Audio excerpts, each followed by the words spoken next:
சேர்ச்சிப்காரன் அடிச்சு மூஞ்சி முதல்ல கிழிச்சிடுற மாதிரி. டேய் எழுதுற மாதிரி போல. என்ன மேன்? என்ன மேடம் அடிச்சோன்னா காது கிழிஞ்சு போகுது. யார் அவனை இவனை எடிட் பண்ணி தர சொன்னது? யார் அவனை இவனை எடிட் பண்ண சொன்னது? அவன் தான் கேட்கறான் சொல்றான், அது மாதிரி ரெடி பண்ணி கொடுத்துருக்கேன். என்ன அவன் கேட்குறான்? அவன் கேட்டா பண்ணி கொடுத்துருக்கான். எப்படி இருக்கான்னு தெரியுமா? பண்ணி குட்டி மாதிரி இருப்பேன். 100 புரோட்டா வச்சாலும் திம்பேன். சூரிக்கு டப்பு கொடுப்பான்டா. உனக்கு தெரியுமா? நான் ஏதாவது தேவையில்லாத மேன் எனக்கு 6 பேக் வேணும்னு சொன்னா அதான் ரெடி பண்ணி கொடுத்துருக்கு. ஃபாரின் கார மாதிரி பேசுறேன். என்ன இல்லத்தனம் மேன் முறை கழிஞ்சு போகுது. என்ன காமிக்க ப்ரூஃப் இருக்கேன் என்கிட்ட. அவன் டைப் பண்ணி கொடுத்தது பாருங்க. இந்த போட்டோ கூட விடுறா. இங்க பாடுறா.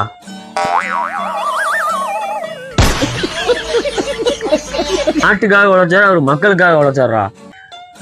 இந்த நாயை கொண்டு அவரோட கொண்டு நிப்பாட்டிருக்கிய. உனக்கு அறிவு இருக்குதாடா? சோறு தானே திங்கிறேன். அவன் தானே கேட்டேன் அப்படி எடுத்து. என்ன அவன் தான் அடி பல்லுல விழுந்து உனக்கு. அவன் தானே எனக்கு வந்து இங்கிட்டு காமராஜர் வேணும், இங்கிட்டு விஜயகாந்த் வேணும், நடுவில் அவன் கேட்பான்டா. நீ கொடுக்கலாமா? அவர் எப்பேற்பட்ட தலைவர்? கேட்கறதா கொடுக்கறதா என்னோட